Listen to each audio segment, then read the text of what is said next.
Hi and welcome to another tutorial of the KORG Wavestate. In this tutorial I'm focusing on a full orchestra performance which has 4 layers. Layer A is strings, layer B is staccato, layer C is choir and brass, and layer D is a nice bass tone. Let's listen to layer A first. So I'm disabling all the layers by double pressing the buttons. We should also make sure layer A is enabled for editing, so we press one time layer A and we start, if we look at our lanes, with the timing lane. And I have tempo enabled. We just press shift and timing to enable tempo, and press the select button, we press timing. Timing lane exists out of 3 steps. As you can see right here, we got a quarter note, step 1, quarter note again, step 2, and a quarter note at step 3. And the only difference is the probability is 70 at step number 3. And this means sometimes it's going to skip this one. And if it skips this step, then it's going to add a quarter note length to step number 2. So if we look at this, let's see how it works.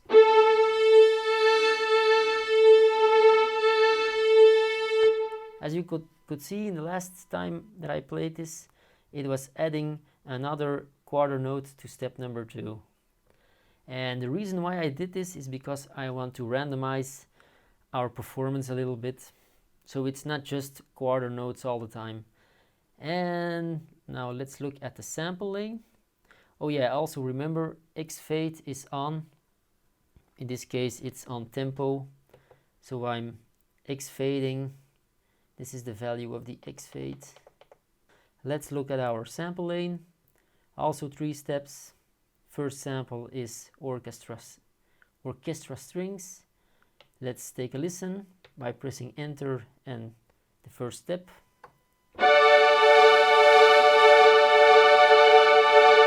That's how the first sample sounds. Sample number 2. Quite similar. And step number 3.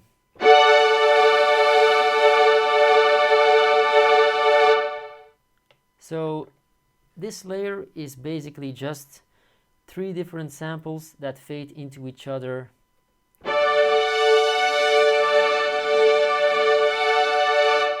To make it a little bit more interesting. It's a wave sequencing synth after all. Also keep in mind, random order of the sample lane is enabled. So that's it for layer A. I also did some filtering, as you can see, and I also used the velocity knob a little bit, so this way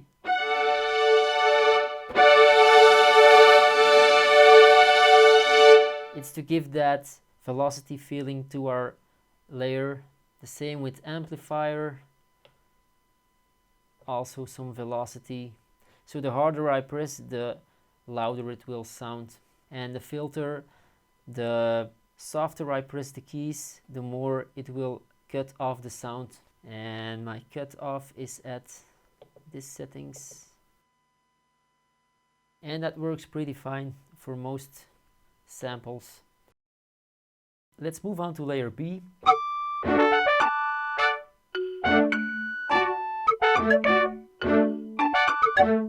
And layer B, as you can hear, are staccato notes. And if you look at the timing lane again, tempo is enabled. As you can see, we have 6 different steps. No X fade this time, because it isn't supposed to do that.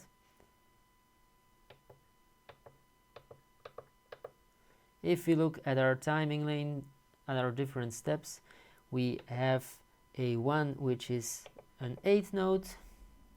A2 is a, let me check, 32nd note. Yes. Step 3 as well. Step 4 as well. Step 5 as well. And step 6 is another 8th note. And also keep in mind the probability of these steps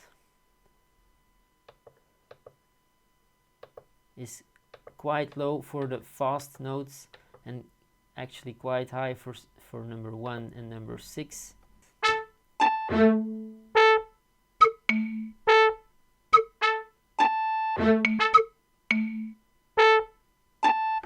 So that makes it random as well. Let's look at the samples. And let's rehearse the samples. This is the first sample.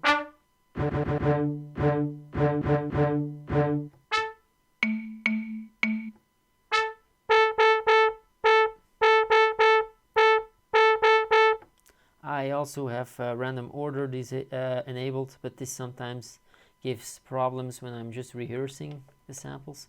So let's actually put off random order. Let's disable random order right now, and let's listen again. Sample number 2, trombones. Sample number 3,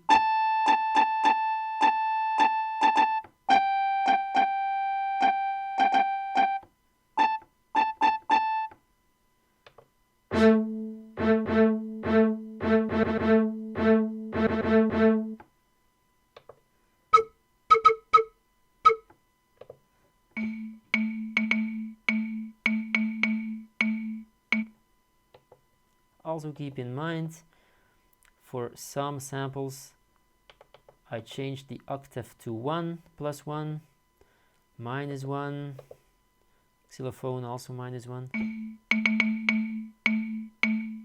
So that's it for the sample lane. Now let's look at our shape, and I have 2 different shapes at the shaping lane, and the shape controls volume is on. That's really important. For the first step I used pulse long, and for the second step I used pulse short. I also changed the offset a little bit, so if we rehearse step number 1, sounds like this. Step number 2 sounds like this.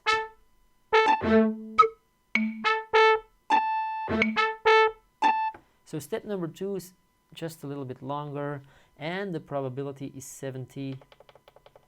Also again, just to randomize the performance a little bit. Let's look at the filter. As you can see, filter, a little bit of resonance and velocity as well, just to, if I press them softly,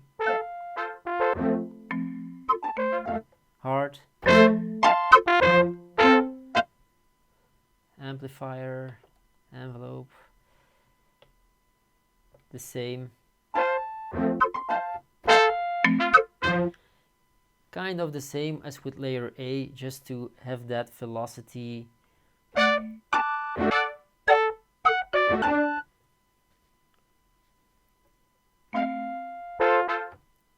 Now let's move on to layer C.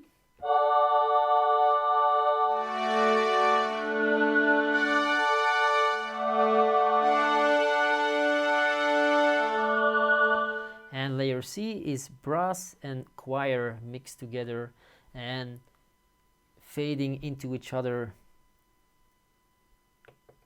Let's look at the timing lane. 2 steps, X fade, tempo. First step is a half note, and the second step is also a half note, but probability 60. And you might think, yeah, but why do you use the same length for the note? Well, basically, if it skips step number 2, then it's going to make step number 1 one whole note long, and that's why. If we listen to it again, we might have a long note, a long whole note. Let's listen.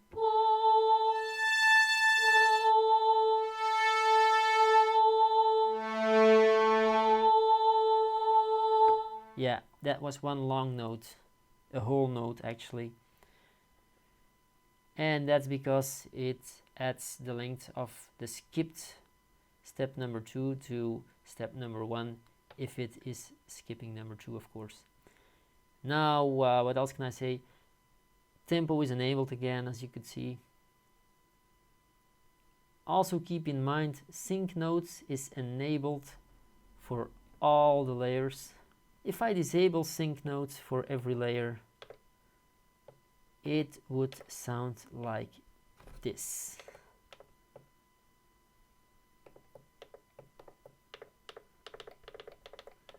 If I play it sloppy,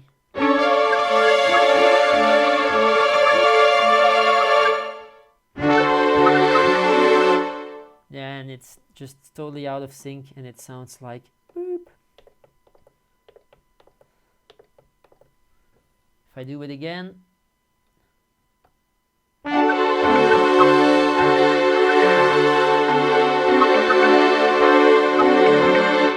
much better. So we were looking at layer C. So our timing lane, we looked at our 2 steps. Now the sample lane, let's look what we did in the samples.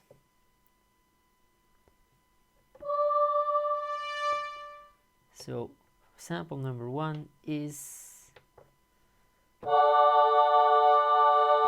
choir.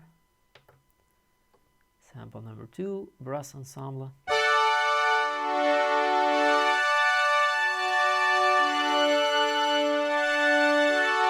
You might wonder why does it sound so weird and different every time, and that's because of the pitch lane, but I'll show you this in a minute. So we only have 2 samples.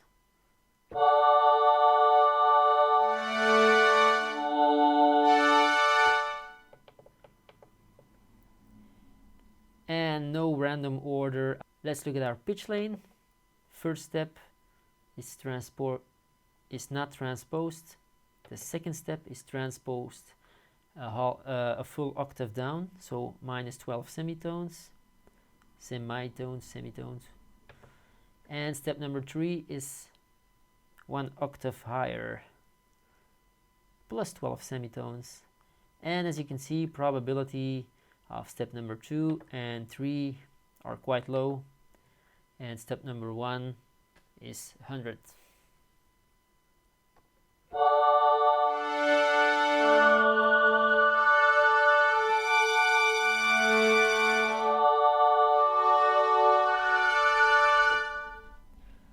So that's it for layer C. Now again, if we look at our cutoff, our cutoff is dependent on the velocity as well, and our amp envelope as well, velocity, soft, harder.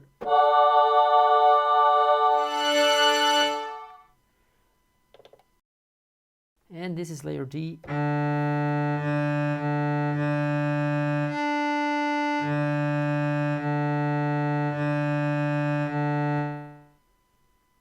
Timing lane of layer D, 2 steps, X fade enabled, tempo. Step 1, quarter note. Step 2, quarter note as well. And the X fade is actually a 16th note, so it fades in and out quite fast. Now let's look at the samples. 2 different samples. First sample, shallow.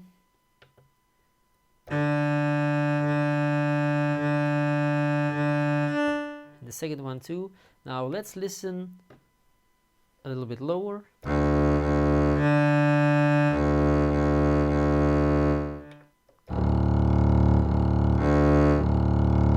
The second sample again. So it has a really warm bass sound, and I really like these samples. I've also found some contrabass samples, but I like this one more. goes quite deep, and it actually is our bass sound for our whole performance. And I will show you in a minute why I did this and why it's really important to use this layer. But first let me show you the whole layer.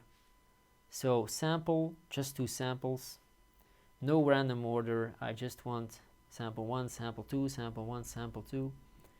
And now let's look at the pitch lane, because sometimes it actually sounds higher.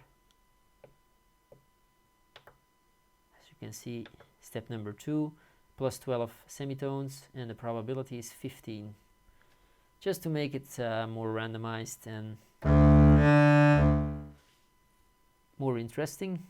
So let me show you something else of these patches. Now if I actually show you how our bass sound sounds with all the layers enabled, it sounds like this. Let's go higher.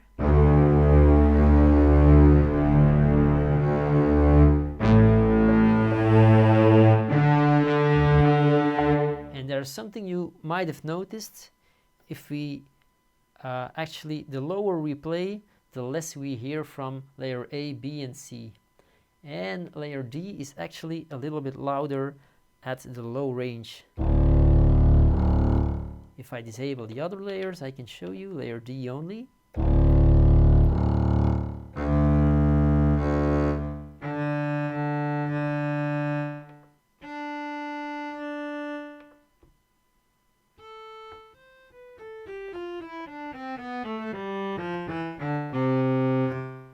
So the higher I play with layer D, the less pronounced it will sound, and actually right here we can't hear layer D anymore. And I did the same thing for the other layers, but the other way around. For example, layer A, let's play really low, can't hear anything, softly.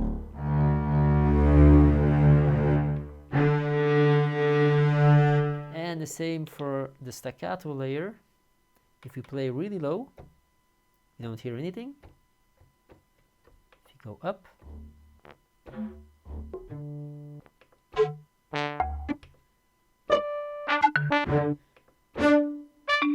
but also if we go really high,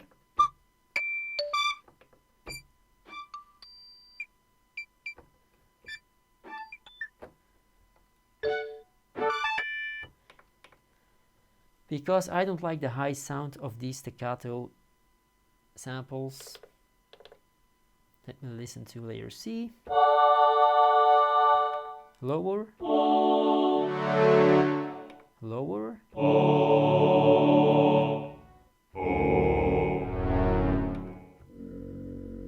Really low. You barely can hear anything. And really high.